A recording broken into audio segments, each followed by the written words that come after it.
But yeah, I guess to kick things off, just like a little background. I've been training and in this industry since 2001, which is crazy to say.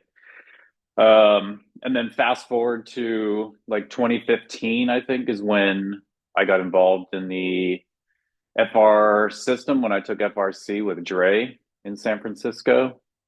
And then from there, I just kind of got hooked into the system because I was kind of searching for doing all kinds of certifications and stuff and just trying to find my way as a manual therapist and coach at that time. And then I ended up doing FR upper limb with Dre, and Dewey was actually our assistant back then, which was kind of funny because I asked Dewey a question. He had no idea what to do. Um, and then from there, I took upper or lower extremity with Shivers in Toronto. And then I did spine, like John said, and that's where I met John in spine in San Francisco. And then we reconnected at the second inaugural, if you will, FRA with Dr. Shivers and Michael Ranfone. And then fast forward to today, and we're here happy as a family, looking like the Brady Bunch here, everybody on the screen. Um, and so yeah, I guess we're gonna walk through the Achilles case study that I had. Um, how it kind of came to be is I work with this guy at the gym. I keep office hours at my friend's gym on Wednesdays. And this guy just happened to be, I obviously knew that he ruptured his Achilles.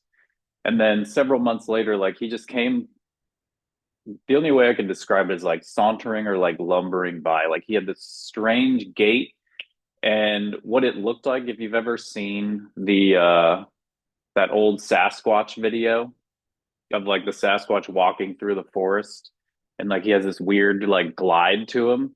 And I literally stopped him and asked him, like, you know that you're walking like this. And like his knees wouldn't extend, they were totally flexed, and it just looked like he was walking like flat footed because he couldn't extend his knees and he couldn't like seemingly dorsiflex his foot. And so I just approached him and gently made fun of his gait to start a conversation. And then I asked him selfishly because at the time we were talking a lot about the reactive strength and Achilles. It was right around the time Aaron Rodgers blew his Achilles out. And so we were talking about like the speed bridge and his procedure. So I selfishly asked if I could assess his torn Achilles and his affected side. So thankfully he said yes, and we jumped on to the table and just started immediately assessing um his Achilles. But more background on him: he's an endurance runner, and he was a I don't know if he competed in college as a cross country, but definitely in high school. So he has a lot of miles underneath him. He's an engineer and just kind of a very meticulous, conservative by nature human being. And so when he got his, like when we were chatting about his case on the table and like what he had done up to that point, he did the whatever standard procedure is for his Achilles and then was put in a boot with crutches. And he spent what seems like months in that boot. Like he followed everything to the T as far as like what he was told. Hardly came out of the boot just to like let it breathe so he didn't um like get too stinky in there, I guess. But overall, like he spent months in the boot, a lot of time on the crutches, and then he started introducing like some weight and walking on the boot eventually. Um, and then that led us into him doing his standard PT that the surgeon in the hospital recommended. And then I know for sure he did one other PT and then maybe one more in between there. Um, and then point being with that, like he saw some results and got better. but then he just wasn't getting any more progress. He still wasn't able to train. He still wasn't able to load. He was still in the boot. He was very hesitant to put any weight or load on his foot because, I mean, I would probably be just as gun shy if my Achilles had just snapped as well. Um, and so on the table test, we obviously started with our standard FRA after that and just looking at his active cars once I showed him how to do it. And so that was kind of our first finding was when he was doing his ankle joint because he had spent so much time in the boot. It was interesting to see his foot, what I just call it ratchety or ratchetness. Like it was very jittery and clunky. And so right out of the gate, that was just like, oh, like your nervous system has had no experience with this ankle in like 9, 8 months because he's just been stuck in that boot and afraid to do anything with it, including just a simple like circle. So I think his part of his PT was just to like dorsiflex and plantar flex to like without any more instruction than that. Just like, hey, point your toes and pull them back towards you. Point your toes, pull them back towards you. And so that was our first non-contact finding was like, oh, this nervous system has no idea about your ankle. So then we went into the manual table tests where I actually laid hands on and palpated his Achilles and started moving his ankle joint. And this is where it got, I expected like a lot of neurological tightness. I expected that thing to just be locked in, like, oh, maybe this is why he's experiencing like the ratchetiness. Like, as soon as he moves, like that calf just says, like, no. So when we put hands on, I was shocked, but not really surprised, or the other way around, that when I had my thumb contact like on his injury site and on the Achilles tendon, first off, that tendon was like 1.5 times thicker than the other side. It was like noticeably like pinching both sides. It was wild. And one side was super thick, fibrotic, dense. It had little adhesions and lumps in it. Compared to the other side, which was like pretty supple and just felt very springy and just felt kind of nice. And then when I went to like move his ankle, you could feel his ankle just stop. And it didn't feel like your normal neurological tightness. It felt like something totally different. And that's where it got interesting is like that tendon was so stiff and tight that it didn't allow any motion. And this is where John can pull up the first video is it's me palpating and then there's zero force transmission from the Achilles tendon up into the calf. And it's me literally like poking his calf and pointing out to him how flaccid it is the only word I could like think of, like at the gastroc level and at the soleus level. Like nothing was like I almost wanted neurological tightness because it would have showed there was some connection in the network, but it was just like stiff tendon, flaccid tissue, and ratchetiness. So right out of the gate, it's like, okay, this neurological net is in like different silos. Like there's no connectedness whatsoever. And so I kind of pointed out to him, like, hey, this tendon is not transmitting force up into the tissue. Like he couldn't feel a stretch. He just kind of felt me moving his ankle. He couldn't feel anything in the tendon, zero in the calf. And then this started like our first kind of strategy. So John, if you want to pull that up and then I'll go into like the strategy from there.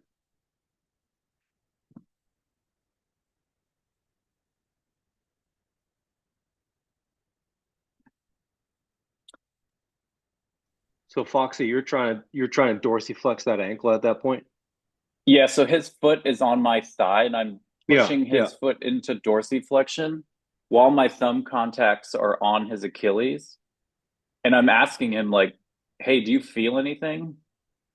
And then you'll see me poke him and you'll just see me sink right into that calf.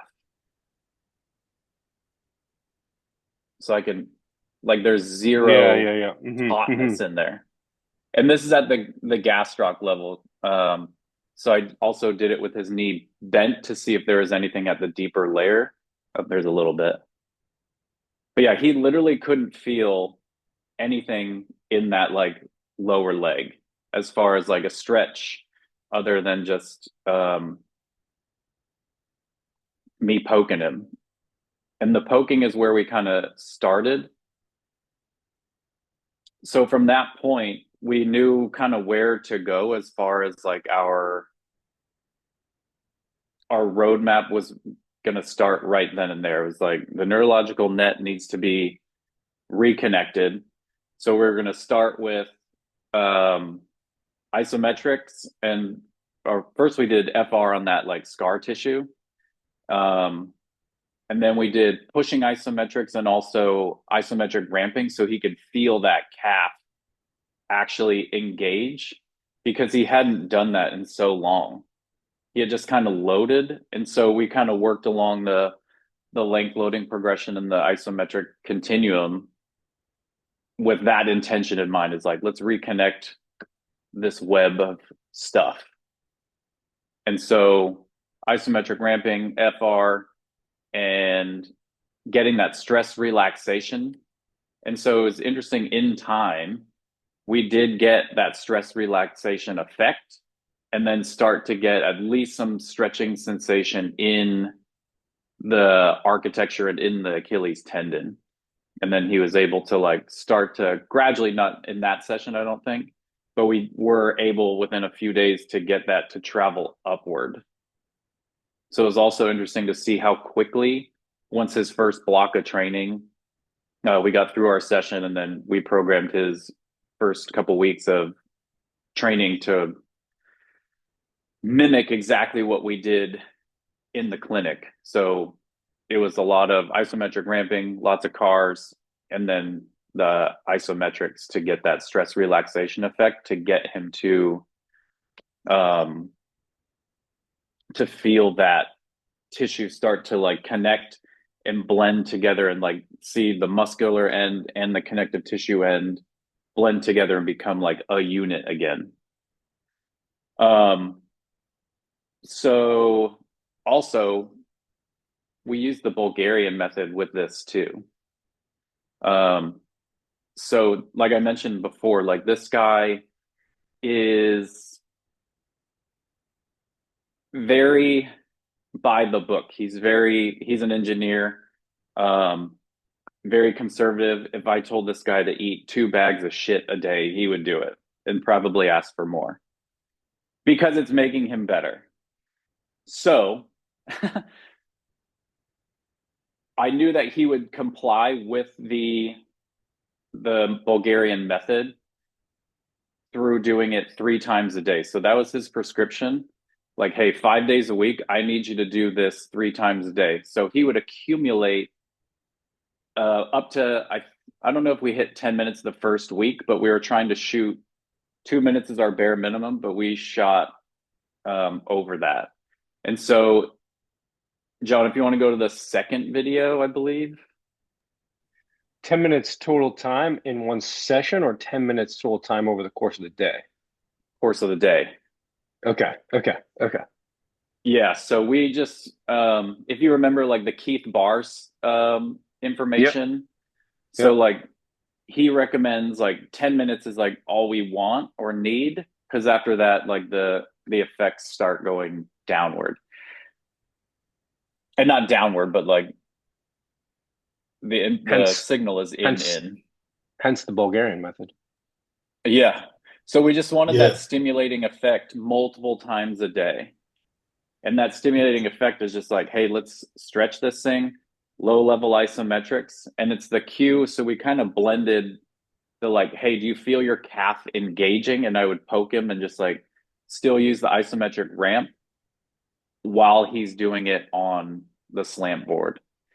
And so you can see from this video too that he was still very hesitant to fully like let his full body weight um onto his calf. And so we had him using the dip bar to as like a crutch to take some weight away. And he's on a pretty low setting of that slant board. And I timed him. And so we would do our isometrics. So we did our stretch, and then I was timing his isometrics to be to kind of go into a ratio of those kind of ballistic style where we go a few seconds on and then some time off and let it that stress relaxation kind of kick in, if you will. And he could kind of lean into a little bit more of a stretch and start to feel that sensation increase and increase and increase to his tolerance. I wasn't like, hey, lean into that and let's really get this baby going. Are you saying he couldn't contract his calf at all, like when you were doing that initial table test? So you were like pulling Yeah. him, in, he just couldn't control. There was no zero tension. Then he couldn't even like squeeze that calf area. Yeah. So what I did was ask him if he could feel anything. And when I said, like, hey, push into me, I could tell he would like grab me with his toes or push in like from his foot versus, and that's why we just kind of hammered home like the isometric ramp, like dig that thumb in and be like, hey, you feel me sinking into that, push me out. And then it's interesting from a practitioner perspective to see the network come online in real time because it was like, hey, push me out. Do you feel that? Like, yeah, I feel you obviously sinking in and touching my bone. And then for him to not be able to flex and push out and just feeling other stuff, to be like, no, no, it's you're pushing with your foot, push from this stuff, like flex and push me out. And oftentimes what I'll do is I'll switch tissues to something I know that a person can contract easily. I typically just stick my thumb into their bicep and be like, hey, flex and push me out of there. And then they're like, oh, okay, I can. They get like oh, yeah, duh, I can just flex and stiffen that thing. And then I go back to the calf or whatever we're working on. And then that light bulb is like, oh, like that. And you can see them just click in. And then honestly, from that point, it's it's almost like they can't not do it from that point. So it's interesting to be like the nervous system knows like, oh, we just go this way now. We go this way now. Like this path, there was no path. And so now it learns to just go right where you want it. So it took some several times before he was like, oh, that. And then we get a handful of repetitions of that in, and then it carries over into other stuff. And then it's interesting when doing it like in the training setting is that network is under a different kind of environment. So he's like loaded more with his own weight. And so there's almost like this shock of like, shit, what do we do now? And so it did take some cueing because I could see where that, again, the siloed events where he would compensate and do other things thinking that he's doing it. So he would like bend his knees or his other foot would do it, or he would again just scrunch toes versus like, no, it's this. And then once I poked him and prodded him and gave him the feedback of like, no, it's that, that, that. And then it's like, okay. And then again, you see the nervous system kick on. And again, it's like he can't not do it from that point because it's like you shined the light on that stuff and it's just like, boom, there it is. On the second video, your cue was to drive the foot into the slant board. Yeah. So what I tell people typically is like do a calf raise without raising. Yeah. And so it's Yeah. like So toes yeah. If you and guys haven't experienced like the difference between a holding isometric and a pushing isometric on a slant board. it's So different. if you go, yes, way different. So if you go on a slant board, next time you guys are at your gym, go on a slant board and try to gas pedal the slant board, you will feel something entirely different than if you go on a slant board and try to hold a position, right? If you hold a position, you almost feel like, particularly if you're at a stretch, you almost feel like your calf is like ripping apart, right? Which is the tissue effect. But if you try to sort of like gas pedal or drive your forefoot into the slant board, it's you don't feel that. So that just kind of highlights, and you can, I mean, you can do that at in any position on any tissue, but that just sort of highlights the difference between a tissue specific holding isometric and maybe a neurological specific pushing isometric. Yeah, and that kind of brings us into the second phase. So his first phase was that Bulgarian 3 times a day stretch. I have the actual program below that video. If anybody wants it, we're gonna have this article and these notes available after. And then the second one, we redo our point A, and so reassess, make sure that like all of these adaptations that we were striving for are there, or and see what is or isn't there. Better force transmission, so we were getting actually like sensation in the tissue, so we're starting to change qualitative behaviors of that tissue, as far as like, hey, when I flex your ankle, do you feel a stretch from your heel up to the back of your knee? And the answer is yes. Wonderful. So that architecture is starting to be blended in with the muscular tissue. And so again, we're creating that connectedness. And then from there, we did what Dr. Shiver just mentioned, is we switched from PIMAs to HEMAs. So our goal is just architecture, architecture, architecture. And I think I have it on here just so I can kind of reference it. Is the second one, we went to so actually in the first one we did do isometric ramping and HEMAs and PIMAs, just to get him to feel the first, like the push, and getting used to doing that automatically. And PIMAs are more neurological in nature, whereas the HEMAs are more biological in nature. Like you just feel that stretch. And so what I would cue him to do in this second video,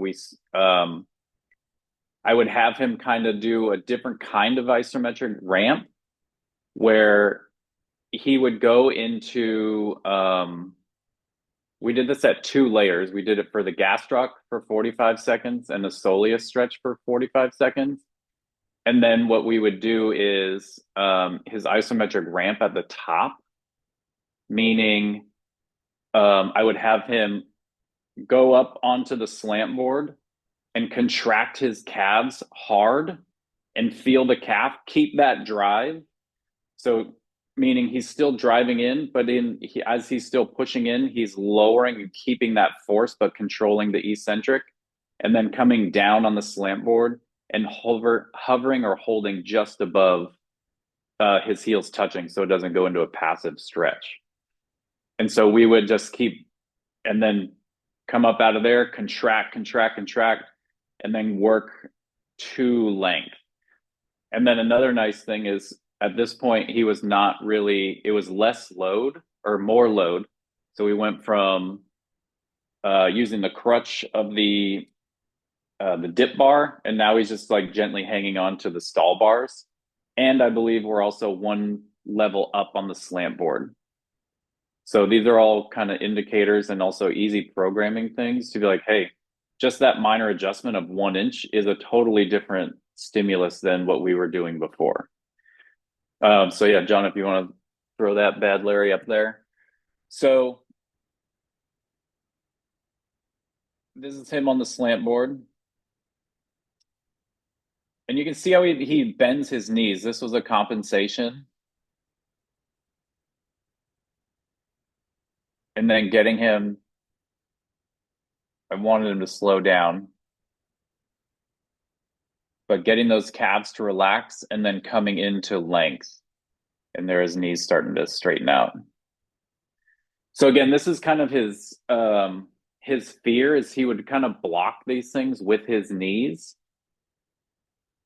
which was kind of fine because I'm like, okay, now you're just in the soleus, so whatever. But we ended up doing this for 2 different levels of tissue, so the gastroc and the soleus.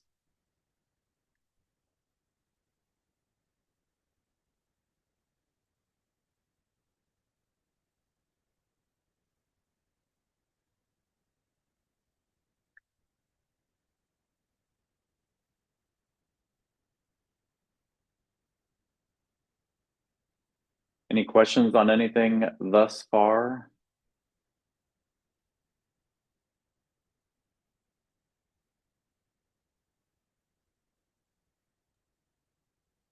And then in that video, or in So, that Brian, block, we also, yeah, so just to recap, so essentially started off, you noticed that there wasn't neurological tightness because the neural net wasn't, it was essentially post surgery, it wasn't there, which is the yeah, reason why you first started with PIMAs, because you're trying to bring yes, that neural net online. Once the neural net correct. gets online and you have multiple feedback loops, so you got your finger poking in, right? And as that finger pokes in, you're asking for force output as the finger comes out and you get what you want. Now you're using that as feedback in real time to go, hey, the neural net is starting to contract. As that neural net starts to come online, that's when you start to run concurrently, not just the neural net coming online, but now you start to go, okay, well, now it's time for the biological side as well. And then that's when you start to run the HEMAs, right? And then that's Yep, where you and Shivers had the conversation of, hey, this is the reason why the coaching is this way for the PIMAs and the coaching is this way for the HEMAs.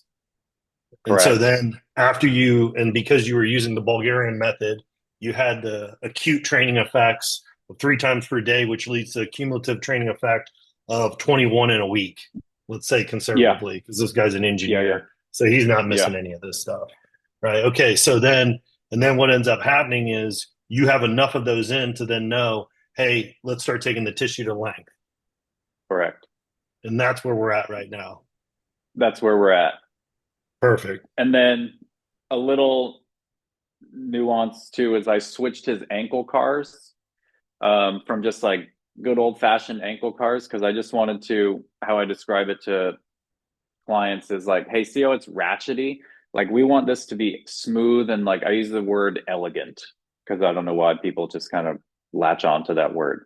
So it smooths out and it just kind of keeps gliding through and he's working the outer ranges of motion and just like again shining a light on that ankle joint of just being to his nervous system like, hey, this thing, make it as smooth as possible. And another thing I like to do is when there's maybe like a chunk that is like it's smooth, smooth, smooth, and then it's like ratchety and smooths out. I'll just have them groove that chunk over and over and over and over and over. And it's like, hey, see how it's kind of going down. Like just keep grooving that zone essentially.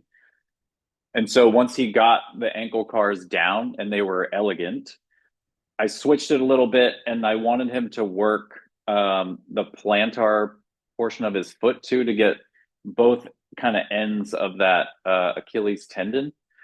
And so, oh, here we go.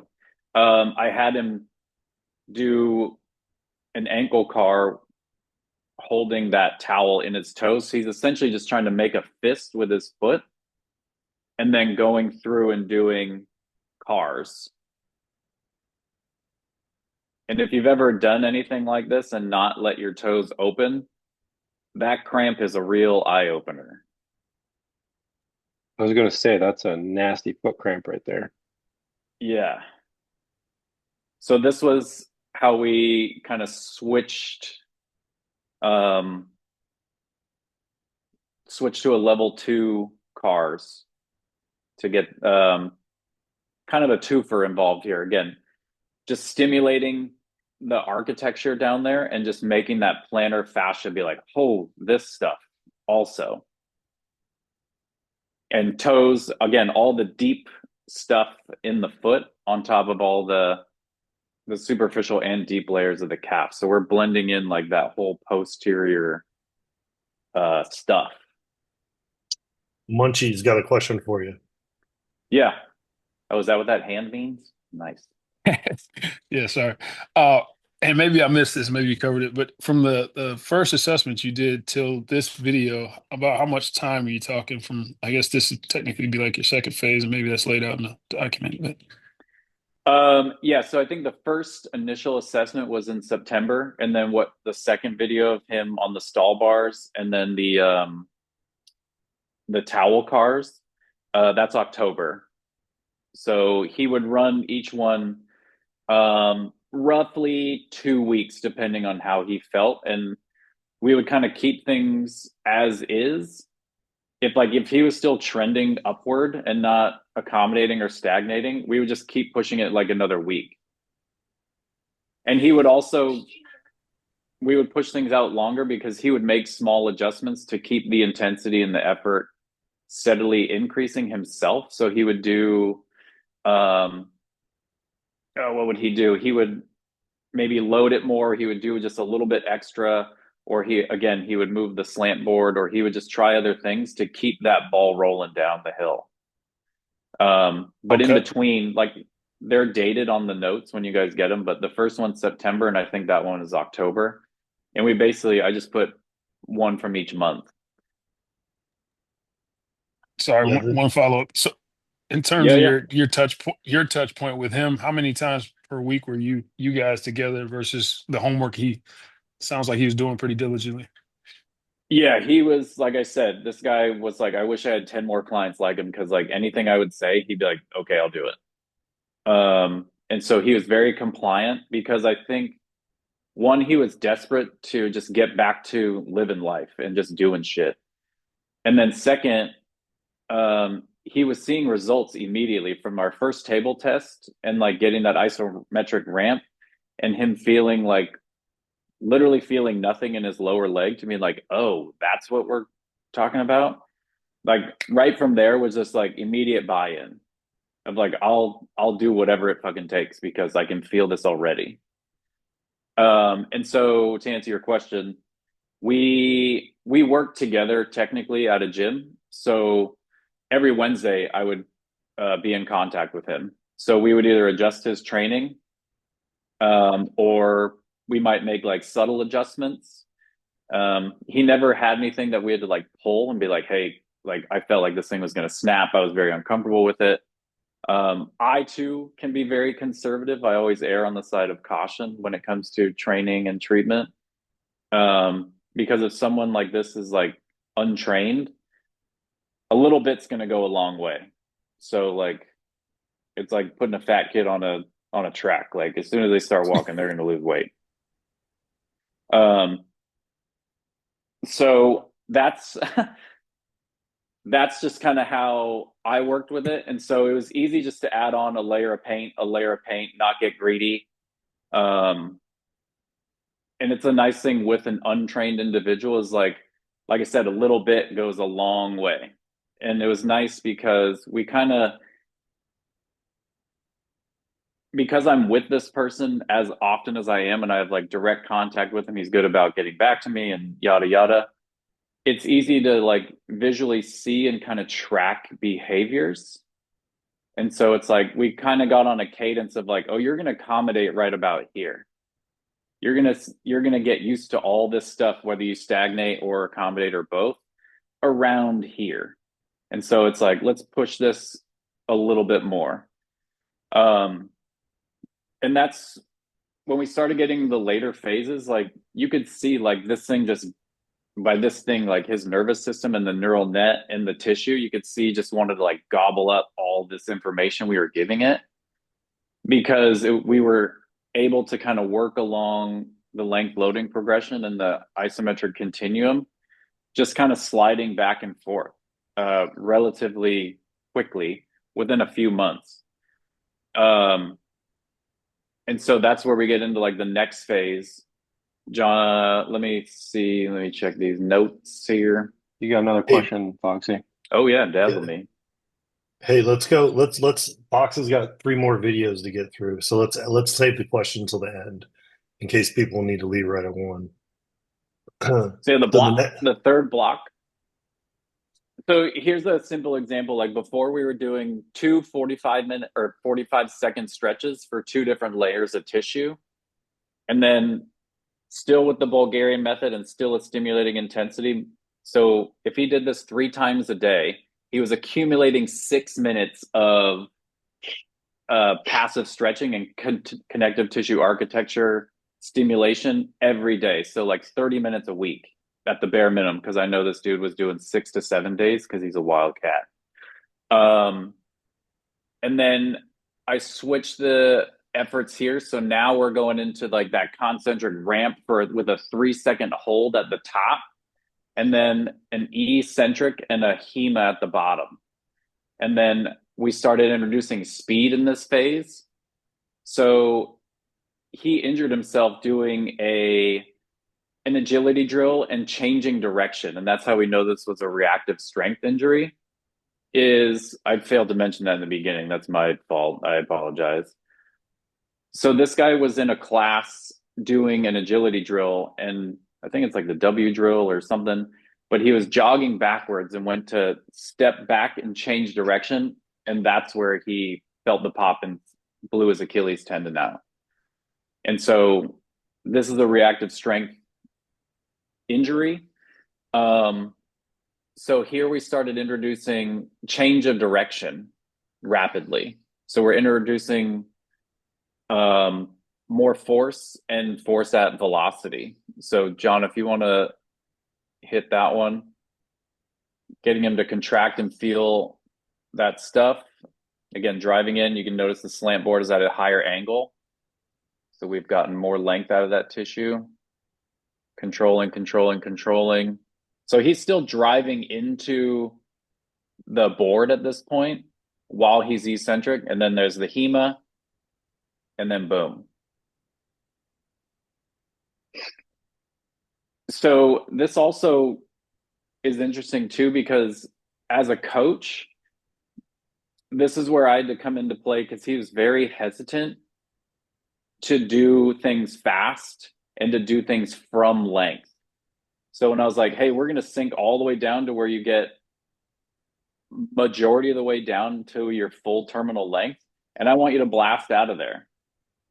And you would have thought that I was like, hey, we're going to fucking go sprint or something, because his mind is still like, are you sure? And this is where the culmination of training and just like, again, as a coach, just being like, hey, we've done far more like violent things or things that are like shocking to the system. Like, this is going to be totally fine. Like, I had no qualms that he's going to be out of there and be able to push out of there just fine. But in his mind, he was like, are you sure? And again, it's like, hey, we've done this block and this training and this, and you just have to reassure and be confident in the sequence of training up into that point where you're like, hey, we've built in all this stuff. You're going to be fine. And so it was interesting at first where he had, again, that hesitancy to be like, ooh, are you sure I can go fast out of the bottom like this? And then be able to hold it and not, like, all these things. So again, as a coach, giving them the security and be like, hey, we've built up all this stuff. We're good to go. And so on the next one, this is when we started really getting wild. Hold on, Patrick's got to go. So take this question real quick. Only question was on if he was doing 10 minutes of time under tension as a daily stimulus, or if he was doing that amount of loading 3 days a week. Appreciate the time, Brian. Oh shit, did he leave? He left. He was accumulating that time every day. Every day. So up until like this last one, he was doing 6 minutes a day of stretching, but still being under load with the other load and at length with the other inputs. Okay. So technically, just for like a passive and an architectural standpoint, he's building up 6 minutes of stuff every day, because that was our main driver. Like, hey, more architecture, better architecture, and these behaviors. So we were just hammering that quality, which is why there's so much more of that compared to the other stuff. Okay, you got this oscillating isometric muscle action. You want me to share that now? Yeah, I can describe it first if you want. So we started getting into more velocity-based training and getting into resonance and just trying to like using bands and the oscillating resistance to, again, what can we pull from this input that we want to adopt these behaviors into your tissue and your stuff. So what I like to do with some people, especially this guy, again, like erring on the side of caution, I didn't want to be the oscillator and let him just kind of organize and figure it out. I wanted him to be the oscillator and then let him kind of figure it out like, oh, this is what it feels like before going into more chaos. So what that means is I would have him hang onto the band, kettlebell hanging, and I would have him do the pumping from his Achilles, but feel the undulation of the bell rather than the inverse. And like, I'll drop it and then you just kind of figure it out. So we kind of took it a step back and made him the oscillator to get control and to get confidence in being able to feel, and again, gaining the confidence and the assurance of like, oh, I can do this because he's the one doing it. He could stop and do it and stop doing it at any point in time if he's like, oof, this is too much. So now you can roll the tape, John, if you want. So again, we're hammering on the slant board.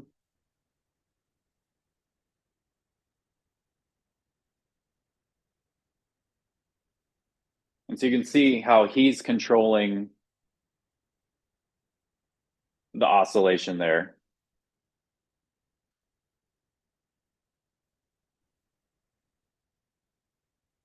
And so that was just one part of, and at this point, like I only put this in the video because at this point, like we still kept the long duration, like we were just playing with his cars at this point and just playing with different times of passive loading to keep the architectural input going and keeping that joint space going.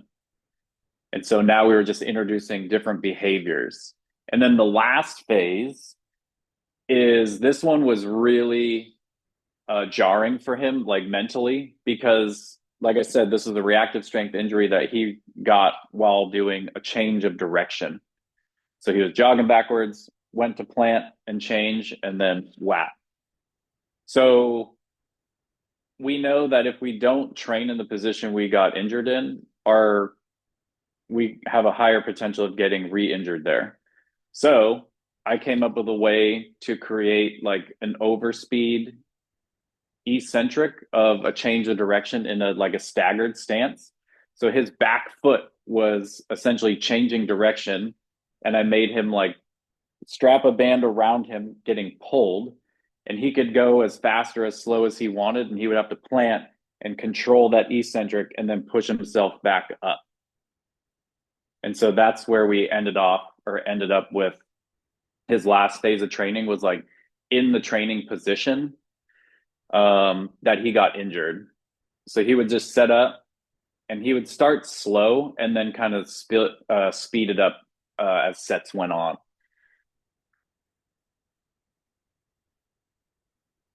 And you can see still the compensation as these kind of go. Like he's very hesitant doing this because he's doing it more with his body, like right there, versus like from the ankle. But the band is great feedback for this one. And like I said, when he and I first did this, he was like, "Oh my God, are you sure?" Like this was the scariest one for him because it was like the most accurate to how he got injured. But obviously he ended up liking it and doing it. I would have changed it if he would have told me otherwise.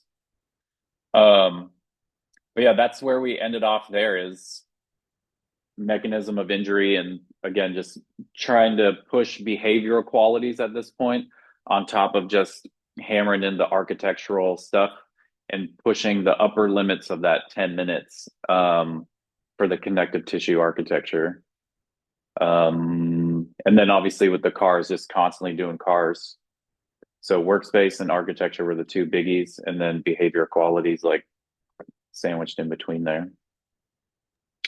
Any questions, comments, concerns? Hey, Foxy, what were your outcome measures that you used to change from architectural loading to increased velocity? Were my inputs? Like, what did you say like, okay, well, you need full ankle range, you need full access to Achilles length. Like, what were your checkpoints where you're like, okay, now we can increase the speed? Yeah, I think using the eccentrics and the hemas and the pimas at length. So when I knew like, hey, we can go to length, we can. So if we kind of check it back from where we started, like, okay, we do have sensation in the Achilles, and that force is transmitting upward. So we do have translation and communication between these two things now. Um, the neural network is online. Like you can push from length. So we went from like positional isometrics to pales, which are at length. And then we kind of ramped up the intensity. They're like, hey, you can push pretty hard from here now. And then also you got the eccentrics down, you got the change of direction down. You can HEMA, like he had all these other qualities along the thing where I'm like, hey, you've checked the length box, the behavior box, the quality box. So the quality we would check manually every time, be like, okay, like this is a nice mechanical tension. Like obviously it's still stiff as shit because it's humongous at this point. Um, but I was still feeling good things, and he was still getting like, oh, I do feel my calf, and like I feel my soleus, I feel these things. Um, and again, because he could move faster, the oscillating resistances was a huge one for me, and him be like, oh, you can do this like pretty rapidly too. And so he did blend. We did switch from the him being the oscillator to just like, hey, jerk that thing and let it do its thing, and just let that stuff self organize. Um, so did I answer that question? Yeah, no, that's good. That's good. Again, because Um, I like the reason I ask is because I think it's necessary to have those checkpoints. And number two, it's like most people that rehabilitate Achilles tendons forget the velocity part. That's what I was asking. mm, yeah, and I I've seen think a lot of like Achilles issues that have come to me post rehab that have not trained velocity at all. So that's yeah. that's what I was asking. It's super important. Yeah. Well, it's also how he got injured too, right? So circling back to that, like it's the mechanism. Like he was moving fast and then stopped fast, changed direction fast, or tried to, and then bam. Um, so yeah, those were Matt's all, got a and those question all too. those checkpoints too were how I was able to be like, hey, we're fine to go to this next phase. We're fine to do these other things. So re confirming like, hey, you've done all these other things and you've adapted to them, like we've gotten good response from them, we can go further now.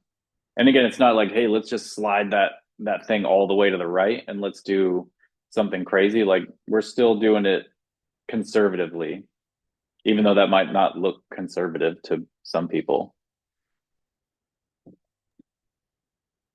Hey Brian, I had two quick questions. The first one, how far out from surgery was he? If you just said it, I apologize. How far out from surgery was he when you first interacted with him? Like how? So what was his? How much time had I already gone by? I want to say like 6 to 8 months. Oh wow, okay. Yeah, And so he then had. Oh, sorry. Go no, ahead. no, go ahead. Yeah, no. I would say he had, like I said, he spent a lot of that time on crutches and the boot, and then was doing very, very minimal. Like I guarantee he wasn't. He was doing PT. Like he wasn't doing anything Yeah, specific to what he needed. There was no, obviously, no neurological network training. There was no connective tissue training. There was no joint space training. There was obviously no velocity training. It was basically just like, hey, stand on this a couple times a day barefooted, and then like do some ankle plantar flexion and flexion, and like stand on a Bosu and do the bird dog. yeah. I just made the And bird then dog thing up, but yeah.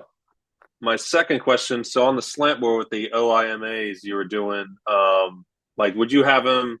would you just kind of mix it up? Would you have them stop maybe in a shortened position, stop at mid range, stop at length, have them just rep them out? Like, did you just play with those a little bit?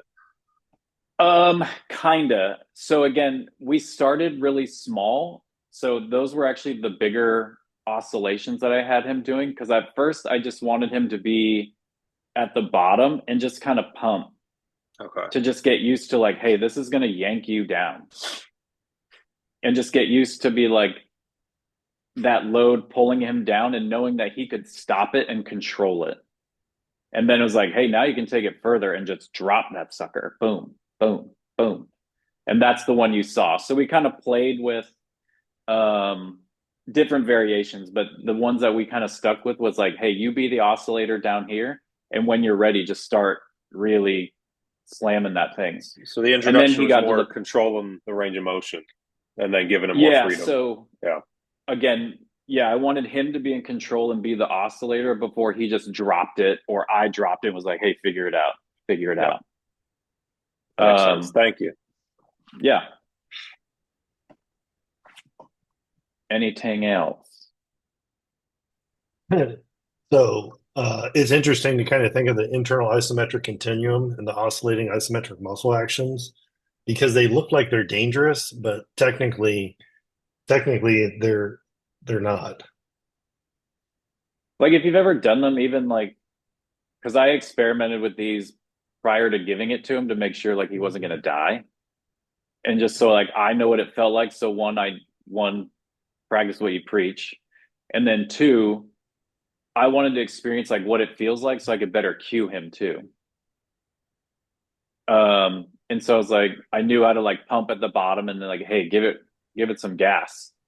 But yeah, that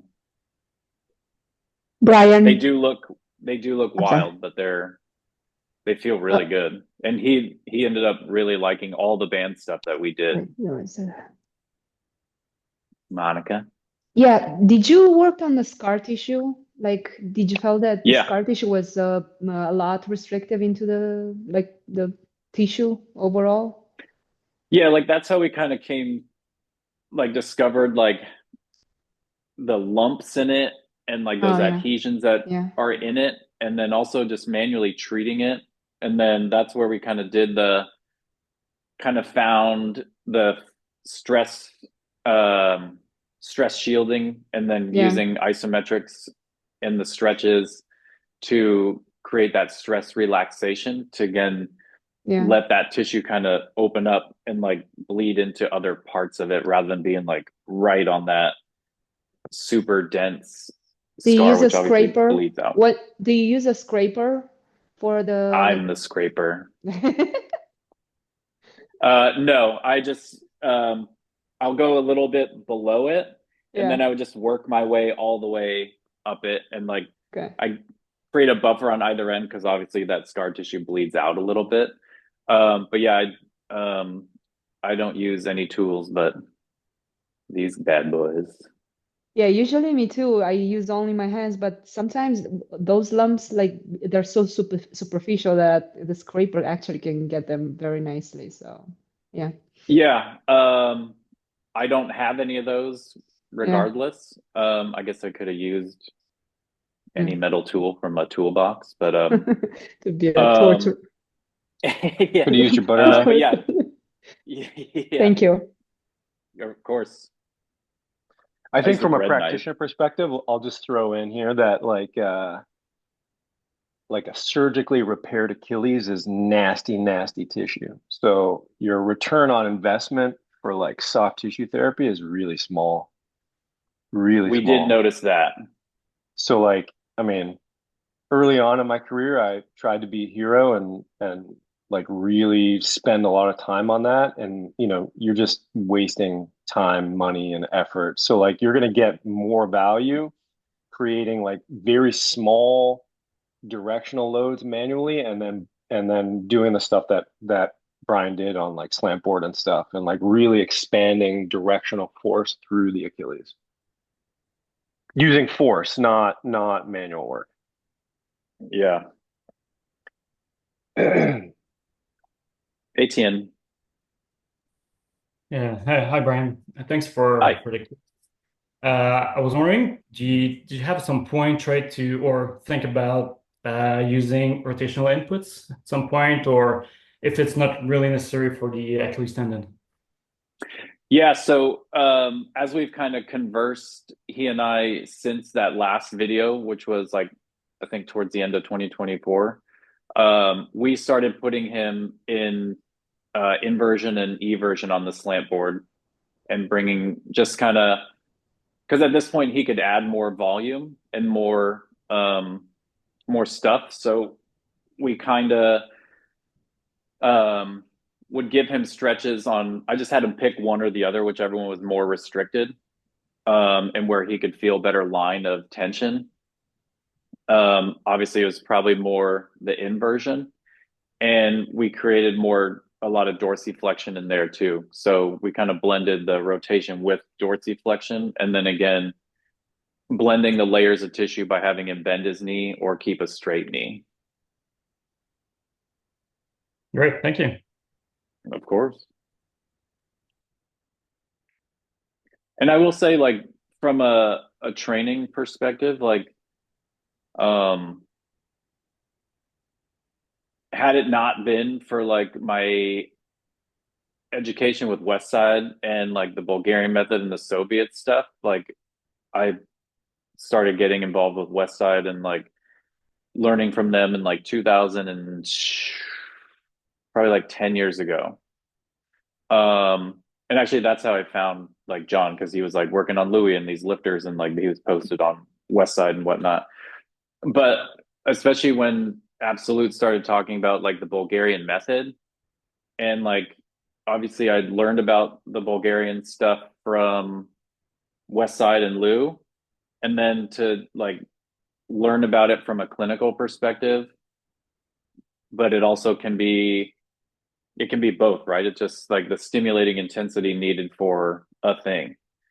And so using the Bulgarian method with this was also a nice, like, because obviously the Bulgarians had great success with it, but then also seeing mine and Chris's success with it was just like, oh shit. Like, because people are like, oh, you want me to do this 3 times a day? And it's like, yeah, you'll be done in literally 7 minutes. So like 21 minutes a day, and you have all this volume accumulated in one day, but it's all for specifically a thing. Like you're not just doing volume, we're doing stimulating work into specific systems. And that was crazy. And not crazy, but it was nice to see, again, someone who's compliant to be like, okay, let's really see if like this works. I had no doubt, but it's nice to be like, okay, for something so extreme and for somebody who I know is compliant, it was like the perfect storm to be like, let's really push this method and see what we can kind of get out of it. So that was pretty cool too. Yeah, this is awesome. This is an awesome case study. Okay, I know we actually did a good job. Thanks to Brian. We're at 103. So if there's any questions, that I know people are coming in and out from treatment and training and stuff like this. So any more questions for Brian? I have a question. Okay. Monica, is that a Vishla? Yes. Can you see Okay, that? good. He's a Yeah. Velcro dog. I just saw the head and I was just curious. I Yeah. love Vishlas. Yeah. Yeah, they're very sweet. Oop, I don't know if I can show you guys. He'll just hang Yeah. out. Well, perfect. So what we'll Sweet. do is we'll just put this up as a recording. So and then we'll get these notes on there. Give us some time, and then yeah, this was great. And then we'll get another. Give us some feedback on the founders members meetings. What you guys want more of. I know we're lining some up right now. So any feedback we'll take. And then Shivers, I you said that you tried to be a hero. I just want you to know that when Fox and I were out there in San Francisco learning FR spine, you were a hero to me.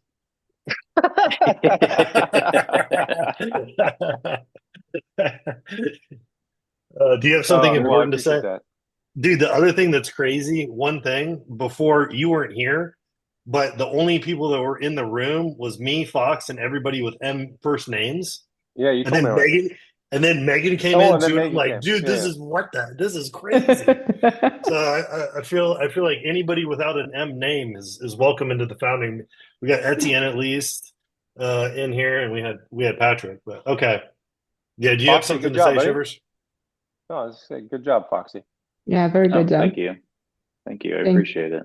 Yeah, thanks, bro. Thank you. Okay, perfect. Well, I hope everybody has a great rest of their day, and we'll see you at the next founders meeting. Take care, guys. Awesome. Bye bye. See you, See you everybody. guys. Thank you again. Bye Thanks, bye. guys.